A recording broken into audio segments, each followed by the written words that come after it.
បាទជំរាបសួរបងប្អូនទាំងអស់គ្នាស្វាគមន៍មកកាន់វីដេអូរបស់ខ្ញុំថ្ងៃនេះទំនេរពីការងារនាំអារម្មណ៍ពុកម៉ែបងប្អូនទាំងអស់គ្នាមកទស្សនាការកាប់ចេកក្រមួនរបស់ខ្ញុំដោយសារចេកក្រមួនរបស់ខ្ញុំវាផ្លែទុំដើមនៅខាងក្រោយផ្ទះតោះឥឡូវនេះយើងចាប់ផ្ដើមកាប់ចេកទាំងអស់គ្នាបងប្អូនដើម្បីយកទៅស្ងោរហូបចេកនេះដើមខ្ពស់ណាបងប្អូនយើងពិបាកនឹងកាប់ឲ្យដល់ផ្លែវាណាអញ្ចឹងហើយយើងមានតែកាប់ពាក់កណ្ដាលដើមទេបងប្អូនដើម្បីឲ្យវាបាក់ពាក់កណ្ដាលដើមខាងលើនឹងធ្លាក់មកក្រោមឥឡូវនេះយើងបាន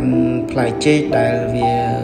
ធ្លាក់មកដល់ដីហើយយើងកាប់ផ្ដាច់ចេញពីដើម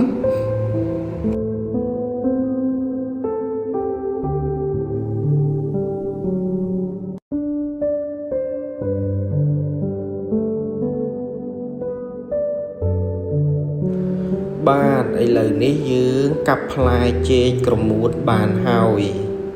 បាទមកស្ទោកនេះគឺផ្លែល្អណាស់បងប្អូនផ្លែធំហើយផ្លែច្រើនស្និតទៀតបងប្អូន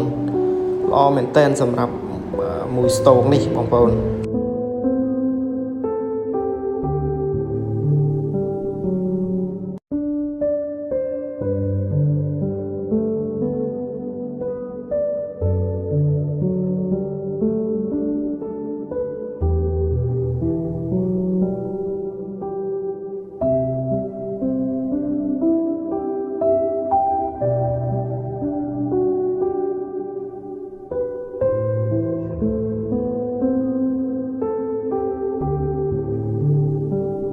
ជាចុងក្រោយសូមកុំភ្លេចចុច follow page របស់ខ្ញុំម្នាក់មួយផងដើម្បីឲ្យខ្ញុំមានកម្លាំងចិត្តក្នុងការធ្វើវីដេអូបន្តទៀតបងប្អូនសូមអរគុណ